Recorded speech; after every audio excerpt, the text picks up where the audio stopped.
jokes, yeah, you're insightful, but are you likable? You got jokes, you're the host, stand up. Are you likable? Hey friends, before we start this episode, I want to say thank you to all of you guys for listening, and also the station at which we record this in does not charge me a damn thing to record this in, which is pretty great. They also put my episodes up on Spotify and Apple, and not just on YouTube, it's everywhere. And that station, Radio Free Rhinecliff, is doing a fundraiser right now. They operate solely off of donations, and everything that they raise will be matched by somebody I don't know. They seem to be pretty wealthy if they're going to match. But I think their goal is like 25K. So, and they do it, I guess, every year. I mean, the station doesn't charge anything, so this is really awesome. I know I'm going to donate because they've been so good to me. But please, if you can, seriously, if you can't, don't worry about it. But if you can, please go check out their Instagram. It's at radio.free.rhinecliff. There's a link in the bio if you want to donate. But please just consider it. If you can't, any bit helps, and it will be matched. So that's going to be freaking awesome. Yeah, they've been really great to me, Jen and Matt and the Epicurean. But yeah, if you can donate, they need new equipment. I don't know if you've noticed. This, but this is going to ruin all the episodes that you listen to. There's like a little. Do you hear that? When I record in the studio, and I think there's a wire that might be frayed. I don't know. It might need to be replaced, but that's not going to happen, and it's not going. And now it's going to bother you. And if you don't donate, it'll bother you in all future episodes. I know you're still going to listen because I'm likable. Show title. But please donate if you can. Radio.free.rhinecliff, and keep this stuff independent. You know, the big media doing all this kind of stuff, not cool. Censorship, whatever. I could say whatever the fudge I want. I personally modified what I was gonna say there. I didn't say fuck because I'm classy. All right, guys, enjoy the episode. Most painful thing, like when like a comic is like, it was a comic that I knew there, and I was like, you guys just hate me. And there was a comic in the back was just, she's mad supportive. She's like, I liked your stuff, and I was like, just fucking let me die in peace. You ever be eating it and somebody's being supportive and shit, and they're just like, what was that? That's a spider. Was it really? Yeah. Oh my God, you didn't react. It went right at you. Yeah, dude. I mean, I'm keeping the cool, but I genuinely fucking I mean, That's crazy. I thought that was like a little ball or something. Yeah, that's creepy. I mean, it's a small spider, you know. Yeah, those are the most dangerous. If I stay suspended in the air like this, yeah, he can't get me. He can't get you. Yeah, that's what happens. Let me do the intro here. Hello and welcome to Likable, a show where we discuss stand-up comedy from an entry-level perspective. I'm your host, David Stickle. Today, I'm joined by Mr. Josh Tinley. What's going on? It's my camera. That's your camera right there. What's going on, guys? What's happening? How you doing? Yeah, Josh, very funny person. You're funny. I love your stuff. Dude, you're too kind. Yeah, that's why we're here, man. Dude, you're like one of the hardest working comedians I know. Dude, you know what's funny? People say that. Nobody ever says funny. Nobody. Stop. You're definitely funny. That guy, he works really hard, that guy. Well, you know what kills me is like, you'll see, like, I'm sure, you know, because I mean, you, like me, hustle to like a lot of different open mics. You'll see these comedians that are really funny, but they don't really do anything other than like their weekly open mic. And then they don't like, that kills me, man. Yeah, they don't branch out of their own little network. Yeah. And it's like, it's good for like the first maybe couple of years. But then once you get into the like, all right, well, like you get the new guys who come in, and then the new guys, you got the new guys and newer guys, and they're just like, oh yeah, the newer guys are talking to the new guys, and now they're talking about you. They're like, oh yeah, that guy. That guy's been here since whatever older. I'm like, I don't want to be that guy. I don't want to be that guy where everybody knows is just like, oh yeah, he's a New Jersey legend, quote unquote. Dude, that's the worst thing you could be, in my opinion. And don't get me wrong, there's something wrong with like New Jersey or your scene, but why not do that on a bigger level? Because that's how you really level up. I feel like for sure. I went up to Albany on Thursday. Yeah, okay. Yeah, And yeah. they were like, "We got a special treat. Dave Stickle's here." And I was like, "Oh my God, a special treat. Like, ooh, it made me feel so good." Nah, that's dope. That's always really dope because it means people are watching you. People seeing the work that you're doing, and it's not going like all this. You may just be doing it because you like it, but like people are seeing the work that you're doing, and like it's not going for granted, you know. Well, I used to pop up there a little bit more, and then just like Thursdays turned into like me just exploring other places, you know. But now my Mondays are going to be like New York Mondays. I'm going to try and Dude, I've been going to we should hit up the city together. Dude. I've been going to New York every Monday. Or Sundays if I can't go Mondays. I've been going to New York. Same. Sundays and Mondays are my days off now. Yeah. That's the day. That's the days I've been going. Yeah, we're gonna be a little duo. Dude, we should. I've been going. There's a guy, Raf Hernandez. I don't know if you ever met him. He does the dojo, right? Yeah. So I've been going with him, and then sick. We've been telling other people that we're going. Everybody's been like, we're gonna go, and nobody comes. So. Where do you guys go on Mondays? So we hit up Laughing Buddha, Harlem Nights. That was the last place that we hit up. We've been hitting up a bunch of other places like BK Comedy, Bushwick Comedy Club is really good. That was like a decent amount of, and they laughed. You know, people always say like, so when you get a good open mic, it's like a show. It was like a show. Bushwick was probably the better ones that we did. Just been hitting up different spots just to show them face. Yeah. And to be honest with you, quite frankly, I'm not doing new shit. Same. I'm going there and be like, hey, book me, please. Yeah. I'm, you're going to their practice with your game day jersey on. You're just like, and they're doing the same thing. You know, there's people who show up in jersey and at the open mics and being like, oh yeah, let's fucking, they're doing like their best set, and it's just like, oh shit, okay. Yeah, they definitely do that when they come up here, for sure. Because if I see a random comic, because I get around a lot, if I see a random comic that I know from a different scene, they're doing like some of their best five, and I'm like, oh, you're auditioning for producers in this room, like that's what you're. Yeah, and I don't blame you. You know, you want to make the most out of that trip. Yeah, you're driving that far just to try out a new bit, and maybe if it's a good audience, maybe I might sandwich in a new bit that I like feel because I'm comfortable. But most of the time, if I'm driving or going to the city, if I'm going anywhere and I know people may be watching, of course I'm doing my good stuff because I'm like, this is where I want to be booked at certain places, you know. Hell yeah. It was like that even for Rhino. It was like that for any other place because you don't want to, you want to make it worth your time, obviously. So. Yeah, and you want to sharpen your stuff too. Yeah. That definitely helps. Yeah. Do you have because I'm saying my A stuff, I always do my A stuff, right? But your B stuff, and then your kind of like B minus stuff, because I won't call it C, but B minus stuff.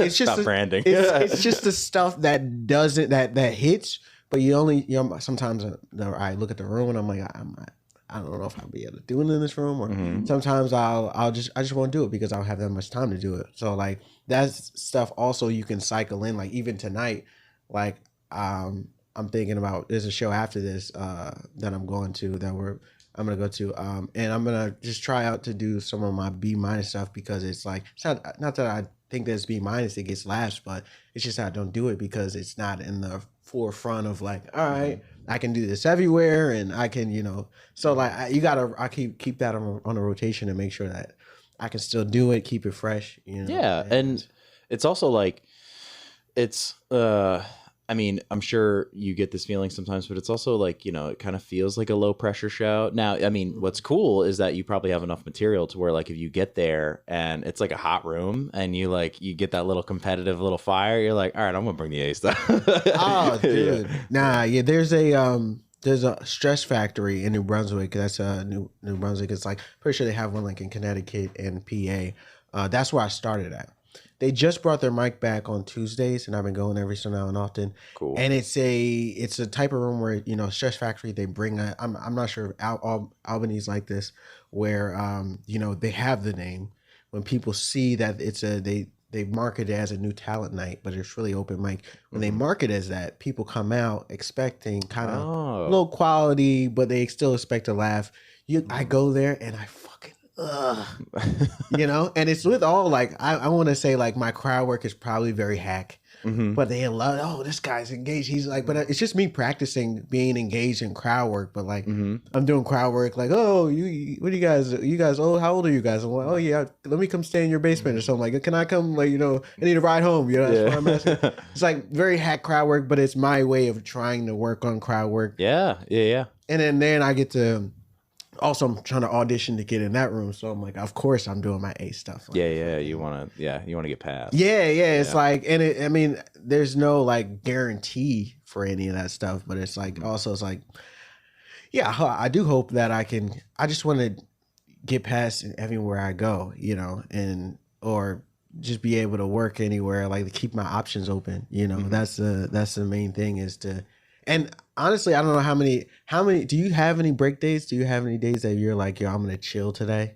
They're kind of forced upon me. And even then I have a hard time with it. Yeah. So like, that's today. I had the whole day off and I'm like, I'm going to hit the gym. I had a good workout, but then I booked you to come in here. And then I have Joe Alfano coming in here after. Oh, wow. So I'm going to try and do 2 episodes today because I like having the podcast like kind of banked a little bit. So that's good. Yeah. And like, this is just like hanging out for me, And, No, it's cool. Like that you thought about, like, I'm happy that you thought about me when I was coming up here. I was like, all right, now I could just hit. Hell yeah, dude. I mean, like you came out to the Croak Show last year. Yeah. And my regret was like not getting a recording with you then, Dude, honestly, the show is so awesome, dude. I fucking it's so hard to produce a good comedy show. I don't know if you have fun. Do you have fun running that room? No. Okay. No. I'm sure. Thank you for being honest, dude. I hate producing so much. And I feel like I've been producing since I've been taking comedy seriously. So like I was running a room in Central Jersey for about 3 years. And I was like on the side of like, I didn't have to pay for the venues, but my partner would pay for the venues. And it would be half music, half comedy. We would do comedy up front, and then the musicians would come and they would watch the comedy. And afterwards, they would do music. So that's nice. And I was able to still pay comedians while and then whatever the music acts, they had to do whatever they had to do. I don't know what that thing was at, but I did that for 3 years, and it wasn't the best of shows, and I kind of got a little reputation of like.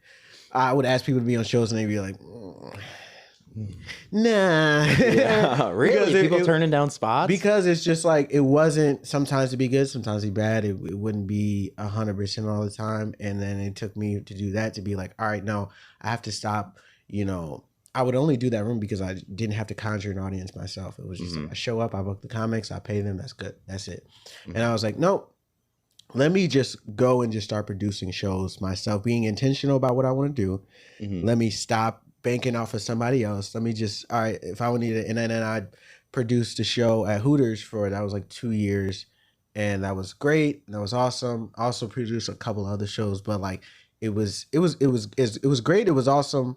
I just ended up putting out way more money, and it was just, I was losing money all the time. And even on the shows that went great, you would have people who didn't laugh, and then they would come up to you after the show and be like, that was fantastic. And I'd be like, fuck you, because you didn't laugh. Or you have those very small shows where you don't get many tickets sold, but then everybody fucking, I love that. Yeah. But in my head, I'm still like, I lost money on this, but I mean, I'm just trying to enjoy what I have. So it's like, overall, if I don't have to produce, I'm probably just not going to produce. Yeah. I see somebody like you doing it, and I see the way that how you're successful, and I'm like, dude, I wish I was like even like halfway as like. I'm very lucky because I run the bar I run the Croak, right? Okay. So I use my marketing budget to pay for the Croak shows. So the comics are being paid for marketing essentially. So that helps, and then it's just on me to make sure we sell enough alcohol to make up that money and then sell more, right? Yeah, exactly. Which is always nice. And then what I started to do, and I kind of got away from this, I'm trying to get it back for like the next show, but I actually got a brewery. I would have breweries do tap takeovers, and they would do buybacks during. So people would have no excuse to not get drinks because the brewery would be buying them beers while they're sitting there. So now I'm making money off of something I already bought by selling it to my people through the person I bought it from. That's smart. Yeah, it was cool. Yeah. But like, so smart. I've been running shows at like a couple different breweries, and those are ticketed shows. And yeah, man, we had to cancel one yesterday because we only had 14 tickets sold, and I needed 20 to break even. And I was just like, this sucks, dude. Wait, so like you didn't want to wait for the door? You could, I mean, No, I'm not doing that. I respect. Listen, I respect it. I respect it, businessman. That's a businessman antics rule. Because like me personally, even if I've only canceled it like maybe twice in the 2 years that I was doing it, and that was because 0 tickets sold, and it would be like a 50-person room, and I'm like, at least let me get 10 so I could talk to people, you know? Yeah. It's not even like, and most of the time it wouldn't be. We probably sold out within the 2 years of doing the show. Probably sold out maybe 6 times, but that's what half. That's maybe a quarter of the time. That was like we're doing it, and it's just, it's very discouraging. As a comic, I understand. It's not that I won't produce ever again. It's just that if I don't have to, I'm probably not going to. I'm probably going to put more efforts towards just being funny and try and get booked on shows. Yeah, being like somebody who's like, yo, that guy, we got to have him on the show again because his presence, and he looks people in the eyes, which I've been trying to work on. I've noticed that. Just trying to I thought you were flirting with me. Dude, no, I'm literally. Okay. I feel let down. I see you're blushing. I'm trying to. I know. I have a baseline pink. I know you won't. I know you don't. But dude, I just get purple, dude. That's fucking. Yeah. Nah. I have to. I feel like if I wasn't producing this month, I would have only had like 2 shows, and then like in a couple, like for the next couple months, it's like, all right, I'm producing 3 shows, but I'm on like 7 or 8. You know, like it feels good to like have other shows. Showing up to another show that I don't have to like remember the spotlight, remember the camera, remember this, remember that, and just show up and just do time. That's the weirdest thing in the world. It's so nice, especially if I don't have to host. Oh my god. Dude, yeah. I feel like that's where I'm at right now, where it's like a lot of the times I get booked for hosting spots, and honestly I just take it on the chin as like I need to learn. I feel like there a lot of great headliners have come from great hosts, and I see that in a lot of comics. From like Monty Mason is great, and a lot of comics I've seen there's a couple of comics where I've seen like they host, but I've seen their hosting set and be like, why are they not headlining? You're like, why they should be headlining? They're murdering every time they get on and off stage. So it's like, I feel like if you can learn to host, you can learn to headline, and that's where I'm just trying to head into in terms of just connecting. Like I said, if the jokes aren't working, or even if the jokes are working, make the connection. You know, bring him in on the joke, because I feel like that's what a lot of comics are just like. I'm gonna just do my jokes. You know, it's like, nah, man. I feel like the best people that are really doing it are like making that connection and then bringing them in on the jokes. You know, because just so it's just not like, oh, that's funny. It's like, no, we had a funny moment. You know, that's and that's what people buy tickets for. Hell yeah, that experience. Yeah. What I think hosting, like I don't love doing it as much because it is harder. But like if you're working on crowd work, like that's the best spot to do it. You know? Yeah, it is. Yeah, because you can fuck around and get people engaged, and not for nothing, but if you're starting the show from scratch, right? You're engaging with them with crowd work, so that tells everybody to like settle down, pay attention, because if you are talking, I am going to interact with you. Yeah, nobody wants that. Yeah, exactly.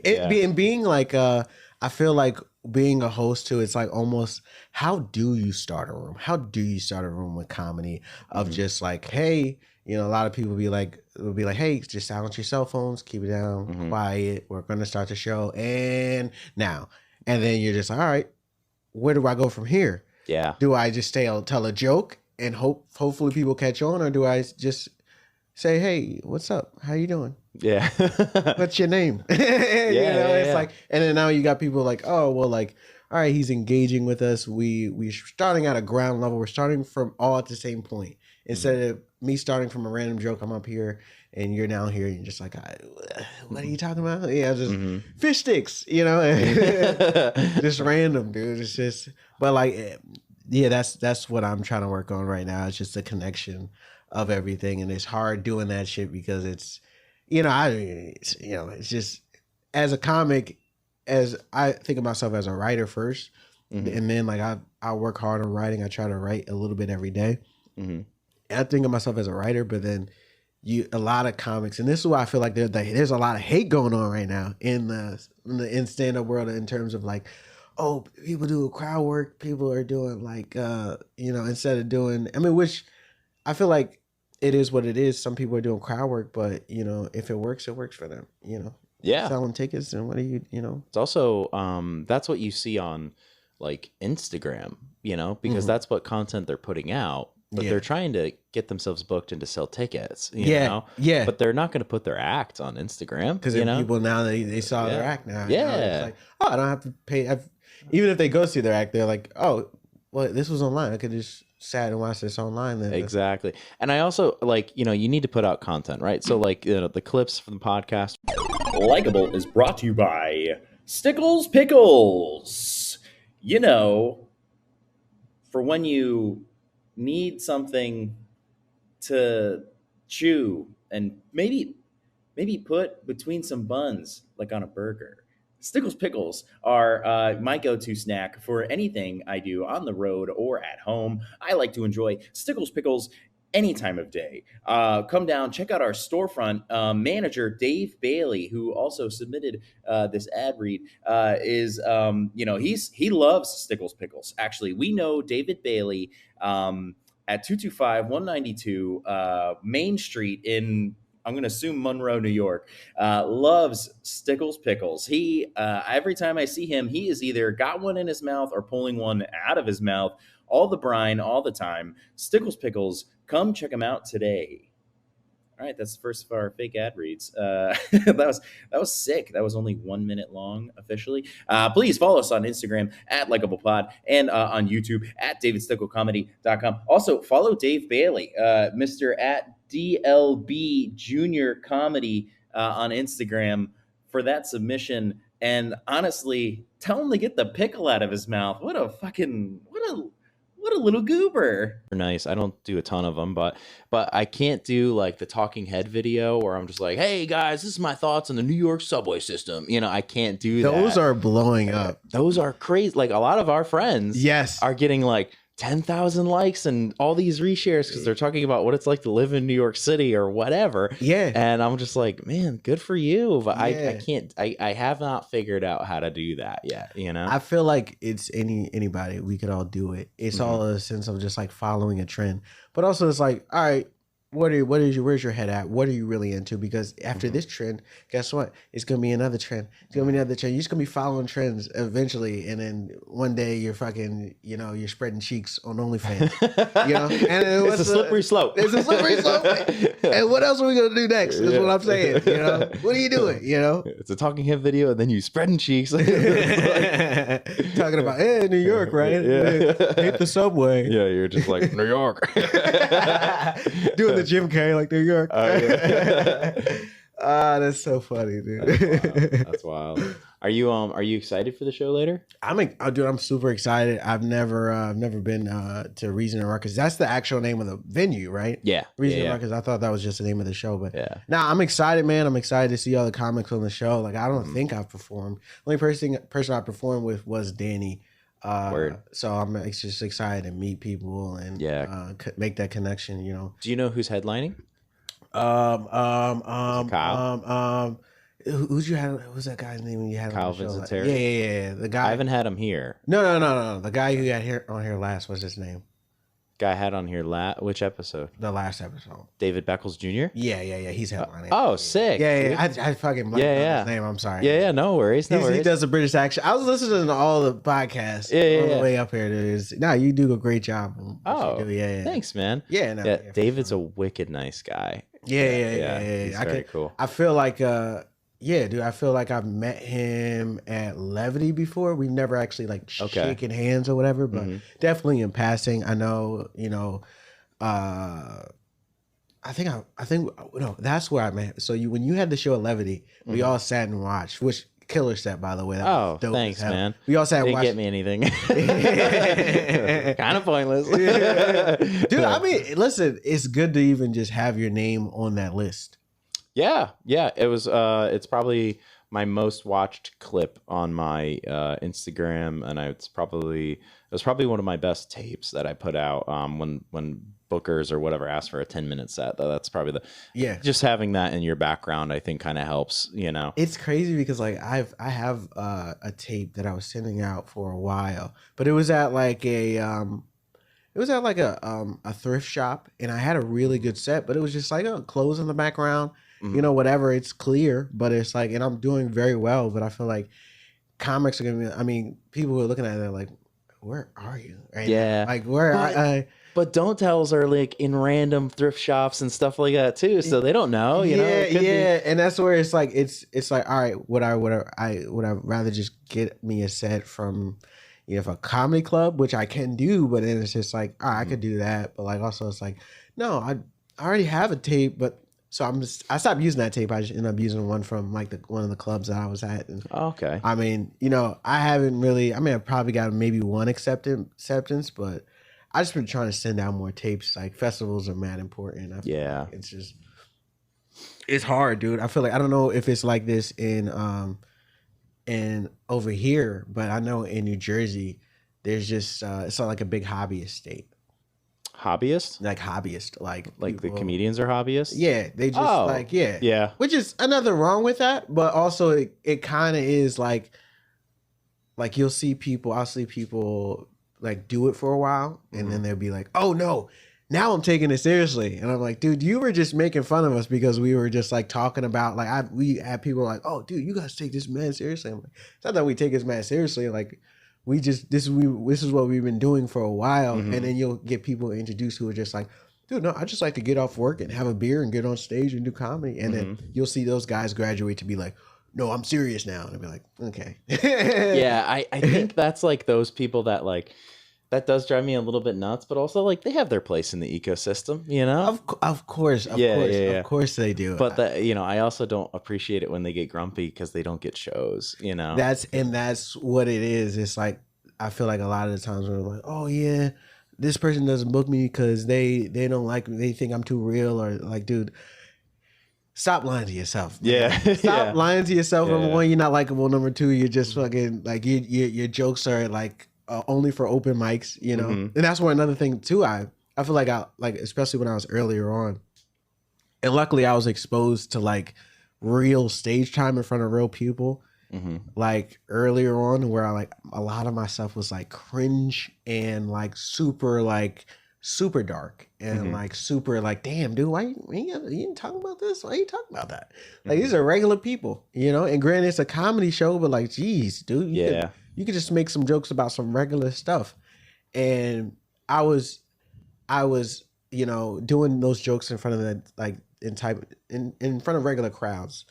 It opened my eyes to be like, okay, I can have an expansive writing. I can write about topics that people want to hear. I can also write about dark topics. I can just keep writing about, but like it was earlier on that I peeped that, and I was just like, dude, damn, a lot of my stuff, like, granted they're laughing, but like a lot of people aren't enjoying this. I feel like half of the audience, like, it was just like, all right, maybe I should just like keep an open watch on what I'm saying in terms of just like, and that's why it gives you a expensive, because you do clean comedy, right? For the most part, yeah. Yeah. So like you have you can do comedy almost anywhere, and you'd be surprised how many booked gigs you'll get. Like, yeah. Dude. Yeah. It's like, I think it's kind of I don't know why, but I think when I first write a joke, it's always a pedophile joke, and then, and then all my jokes come from their grandparents are pedophiles, and then the lineage boils down to clean, but it starts out it's like pedophile, and then peanuts, it just transforms into peanuts on airlines. Okay, all right, there we go. I have like jokes about like childhood trauma, right, and I'm always like. Always like starts off with like an innuendo to pedophilia, and then because I was never molested as a kid, but it's always an innuendo because I'm like, all right, that's a joke. Like I made a joke, there it is.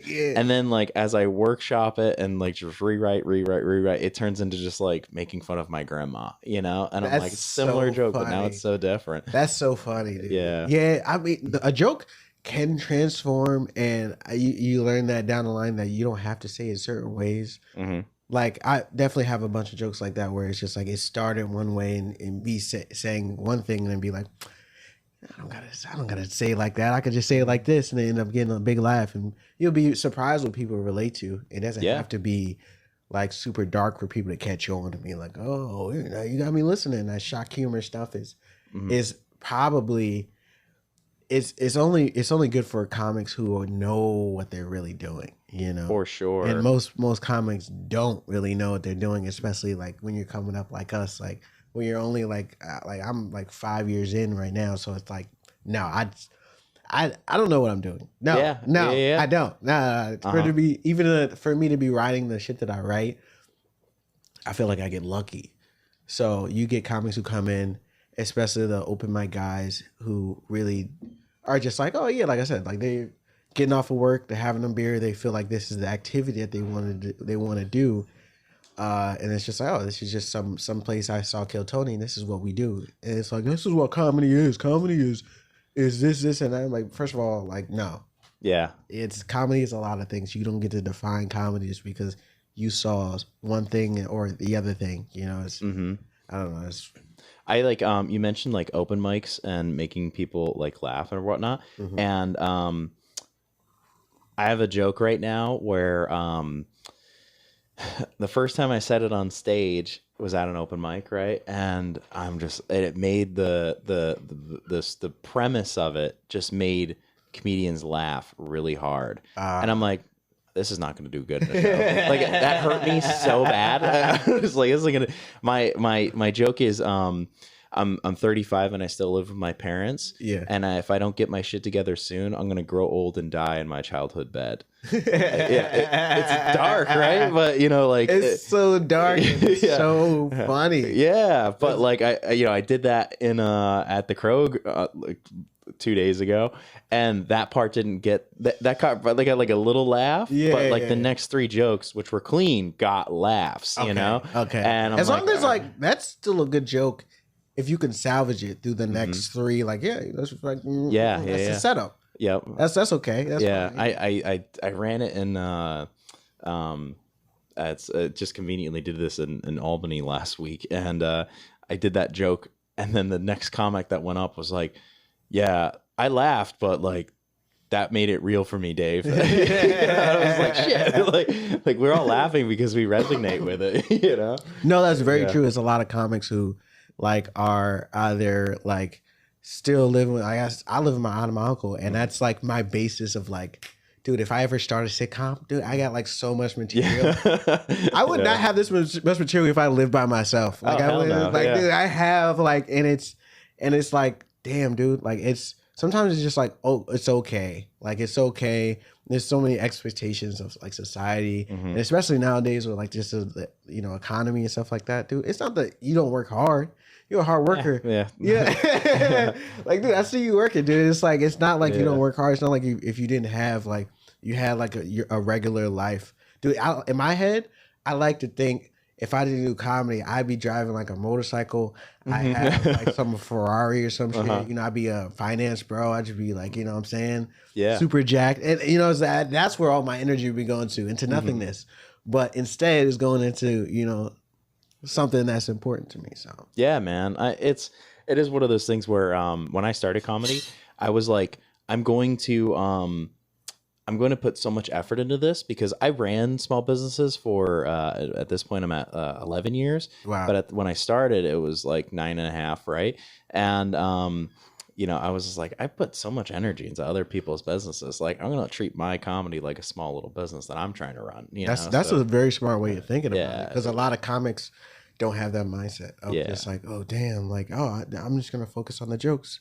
And little did they know, when you go out to these places, people are checking you out and people are looking at you, and you do have to sell yourself like a business, and like whether it be just you being in people's faces, or whether it be just you being a good guy and a good person, whether people just want to be around you and connect with you. Little do you know that matters. And I feel like yeah, dude, I don't know. Oh shit, he's back. He's back. He's coming over. He come at you? Oh, he's right there. Yeah, he's chilling. There's a spider on the desk. Yeah, if you guys can't see. Yeah. The cameras definitely can't see that. I've had so much growth in my life, dude. If I would have seen that spider like 5 years ago, like, oh my god, oh my god, oh my god. That's so funny, dude. Dude, that freaks me out a little bit. I'm not gonna lie, you handled that well. Dude, I'm not gonna lie, dude. I especially as a kid, I had the biggest arachnophobia, dude. I used to have I remember mowing, like having to mow my lawn. Like my mom would make us mow the lawn in the backyard, and we had to go into the shed to get the lawnmower. And I would just sit out there maybe for 2 or 3 hours pacing back and forth because there would be so many spiders, wolf spiders, daddy long legs, all that stuff. His eyes just on the spider. Dude, he's right there. Like, I'm watching it. Sorry. Dude, there's a spider there, but there was also a spider that was coming down right Word? there. Yeah. Oh, man. But he went over there. And it was like, all right, you're fine. Oh, cool. It's all the same type of spider though. The spiders are fucking in here, dude. Yeah, for sure, dude. They're using. How could you not? The spiders are using this as their little fucking studio themselves. Fucking little sex dungeon. Yeah. I'm not allowed to kill him ethically now, which sucks because I really want to. And it would be so easy. He's really getting close. Derailing this conversation. You've been doing comedy for 5 years? So I've been doing this. You know, it's funny. I just had the conversation with a bunch of comics, and now they don't respect me. I was having a conversation. So I was saying, I've been doing comedy. I first got on stage in 2013. 2013 was the first time I ever got on stage, and that was when I was in high school. I used to do host the talent shows, and every year we would fundraise. We would get everybody to come out. People used to love our love when I hosted, and we used to raise a lot of money for our senior class. And then my friends were like, "Yo, you should try stand up." And I was like, "Okay, cool." And I invited all my friends from high school. We went to the Stress Factory, and I bombed my ass off. It was so bad. I threw out the recording. It was so bad. I'm pissed I did that because that would have been. Yeah, you wanted then and now. Yeah, but it was and then I did that, and then over the years, I fucking took years off. Some years I'll be on, some years I'll be off. So I don't really count those years because I wasn't really into it. It was really on and off. I really wasn't consistent with it until late 2019, probably the month right before COVID happened. I started taking it seriously again because I lost my job, and then COVID happened, and then I don't really count the year of 2020 because I got into a relationship, got a girlfriend, plus COVID happened, and it was like fuck comedy. It was like that was it. And then after 2021, I started doing comedies, taking it seriously, wholeheartedly. And it was like that. So pretty much 5 years. That's what I count. But I told this to a bunch of comedians in the green room. They're like, "Dude, you're lying, saying that you only been doing comedy you've been doing comedy at least say 8 years." And I'm like, bro, I can't tell. I used to just get drunk and hooked up and get on stage. I can't tell you what I was doing in those years. I know at one point I was working overnight. I didn't even get on comedy for years. At one point, I was just in and out of relationships, drinking. At one point, I was going to be a rapper.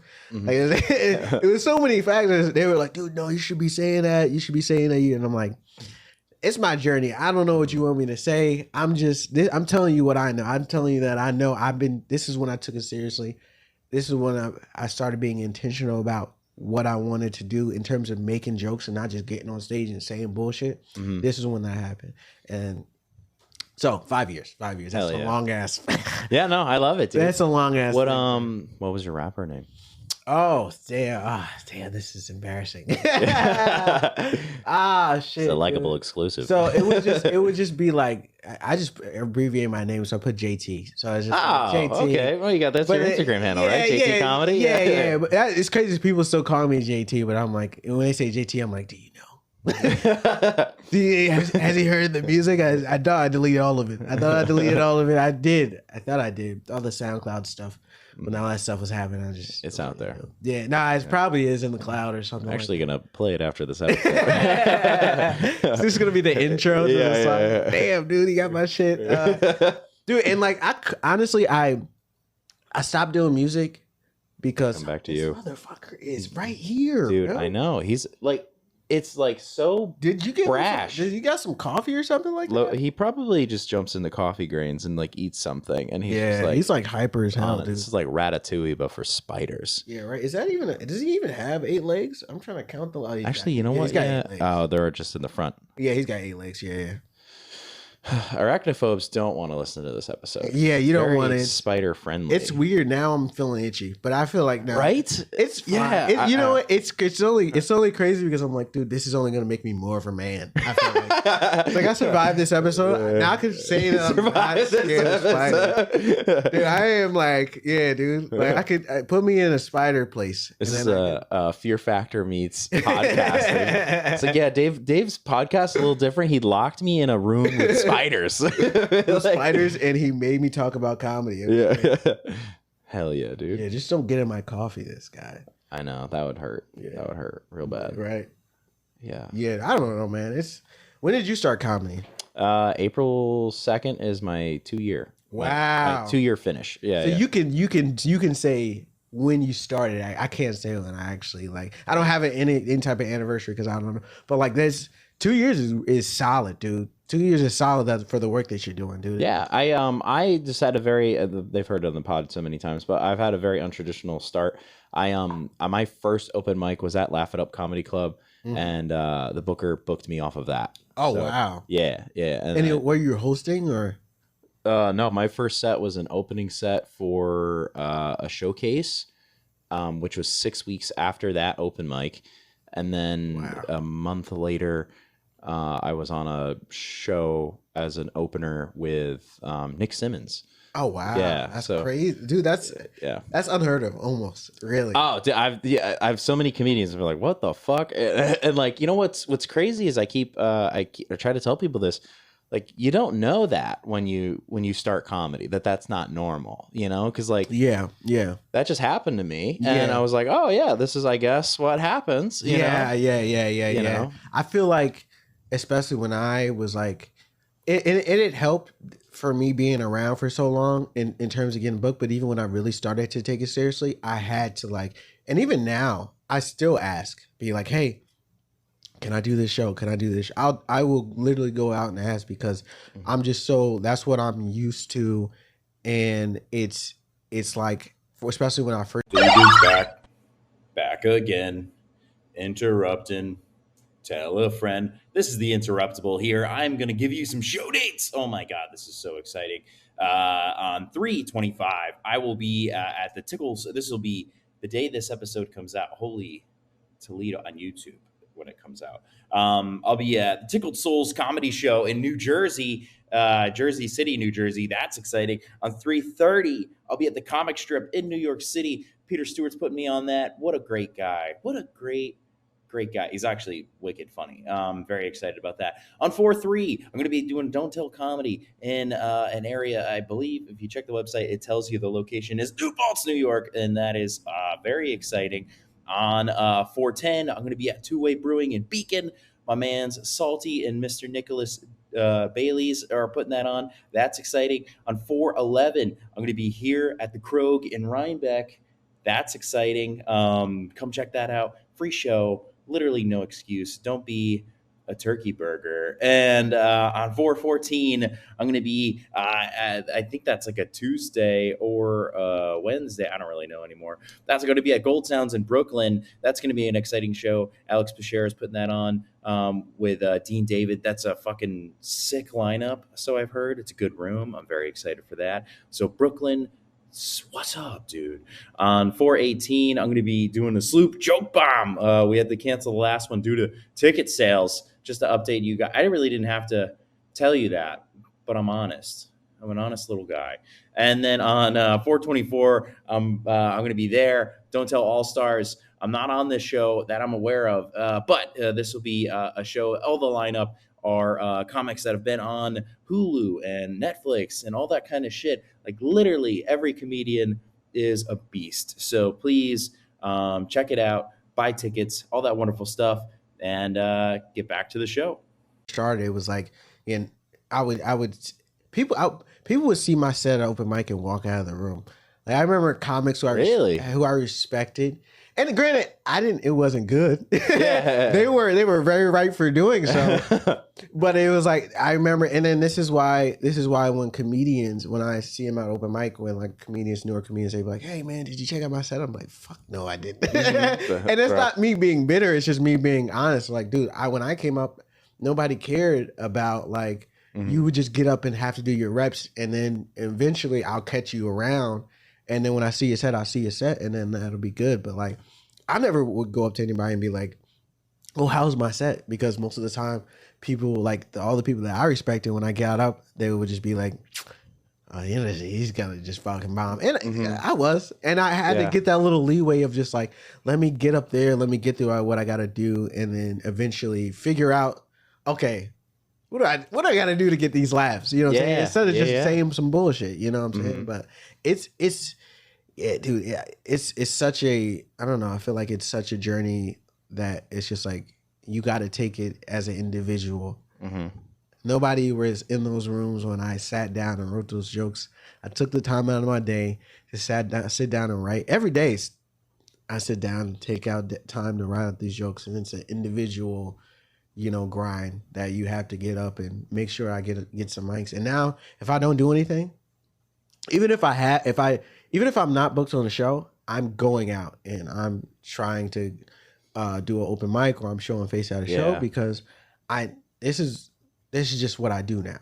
I'm a single guy. I don't have kids. What's my excuse? I'm a little tired. No, man. And guess what? If I don't do it, now I feel bad. Yeah, you feel guilty, right? Yeah, now I feel bad. We're like fucking on the same page on this, man. Yeah, dude. Yeah, I mean, I see, because at least you're like, yo, if I'm not doing something, at least let me do like 2 pods in a day. Like I see where your headspace is at, where it's just like, that's a great place to be. And granted, some people might be like, oh, you work too hard, you need a rest day.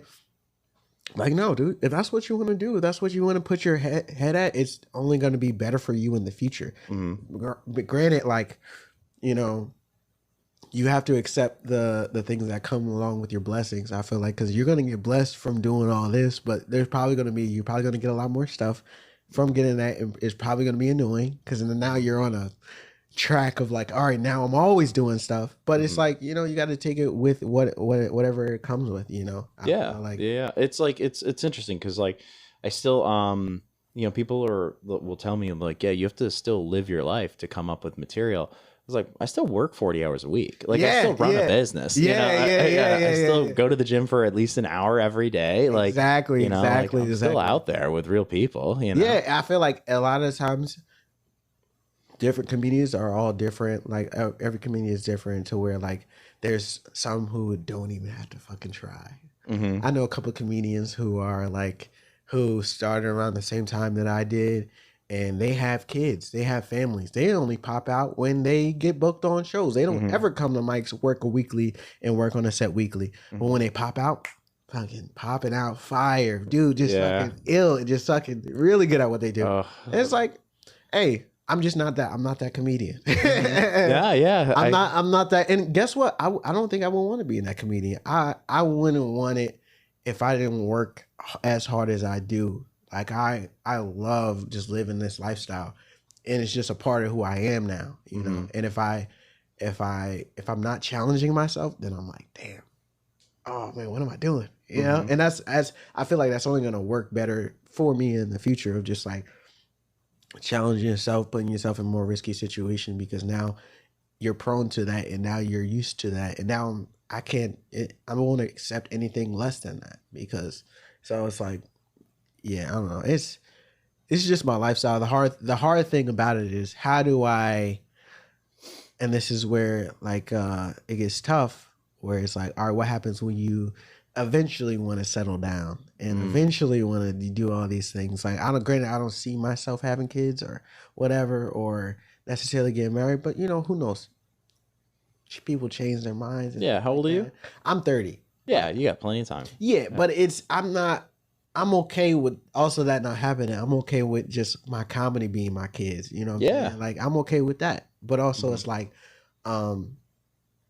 finding and this is why I see what a lot of comedians also have trouble with too, is where they get into a relationship with a chick, and then now they're like, all right, peace. Yeah, yeah. That's it. Maybe I found the love I needed. Yeah, because date night is Friday and Saturday night. Same with shows, you know? Yep. Yeah. And now it's like, first your partner is like, oh, no, it's fine. But then down the line, it's like, Yeah. you always do comedy. You didn't come to my sister's birthday party. Okay, you're Yeah. just like, yeah, because it's, Mhm. this is what I do and this is what I'm trying to. But you said you understood it in the beginning, and it's, no, they don't understand. Yeah. They don't really understand what it means. If you're lucky, you'll find somebody that does. But you know, it's like I don't know. Like I think about the staying at home thing as like a if you stay at home, you know the result of that night. If you go to a comedy club and at least support the show, you don't know the result of that night. That's very true. Because like I went to go see a show at Laugh It Up, and this is like what fuels that like that crazy self-belief and all that kind of stuff. I went to go see a show at Laugh It Up, and it was like me and like 3 other comics there, but like we didn't coordinate it. We just showed up, and we weren't even sitting together. But like it was for David Lucas, and the host couldn't make it. So pulled out of the crowd on stage 5 minutes later, and that was just, but like if I stayed home that night, one of those other comedians goes on stage, and now you can't ever stay home now. I know. Now you're just in bed like, oh, David Lucas. Yeah, exactly, dude. Fever dream, wake up. Yeah. And like nothing else came from that opportunity other than stage time and tape. But, and it was shitty tape because I had to use my cell phone. But like, if he did like me and wanted to work with me more, like I had an opportunity there. Like, one going out created an opportunity, and it's all just about like being ready when your name is called and then being prepared for the opportunity. I think. That's the main thing, is showing up.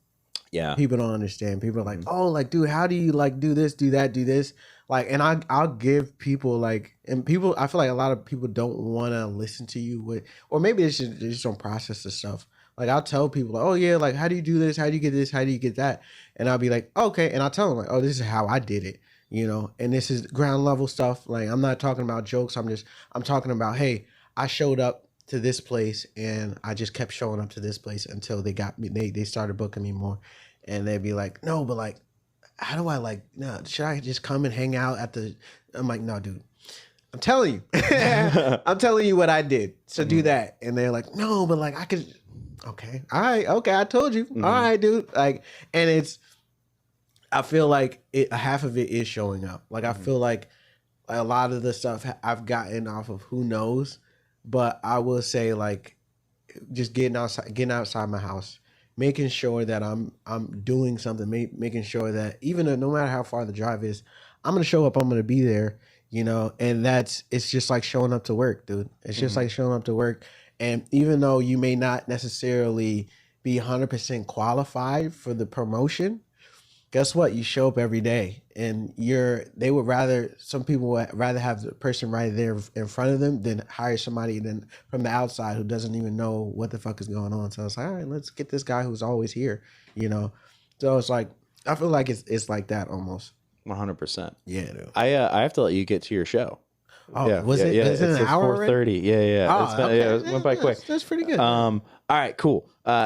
Likable is filmed and recorded with Radio Free Rhinecliff. Thank you to Jen Hammoud and Matthew Rosenberg, our producers, and thank you to the Epicurean, which hosts us for each and every episode. Come in, stop and shop, and maybe you'll catch us on the air. Likable is a comedy-based podcast, and we're experts in absolutely nothing and should not be taken seriously. Consider this your daily dose of questionable wisdom. Mr. Josh Tinley, dude, thank you so much, man. Appreciate it. I love the way you ended that. That was fucking fantastic. Thanks, man. Yeah, dude. Broadcasting. Yeah, that made me feel like a professional. Oh, dude, what are we doing here? Yeah, Fucking there's not spiders in this office. I didn't forget about that. Dude, that's so fun. This was so much fun, dude. We had so much fun. Hell yeah. Definitely would love to be back on whenever. Dude, yeah, we should do a longer episode. For sure. 100%, dude. 100%. Cool. Whenever you're in Central Jersey, hit me up for sure, dude. Cool, yeah. I don't know why you're looking at the camera.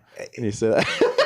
Hit me up. No, you hit me up. The viewer. The viewer and you. Buy tickets to Josh's shows. Yeah. Buy tickets to my shows. They're fun. Hopefully you like them.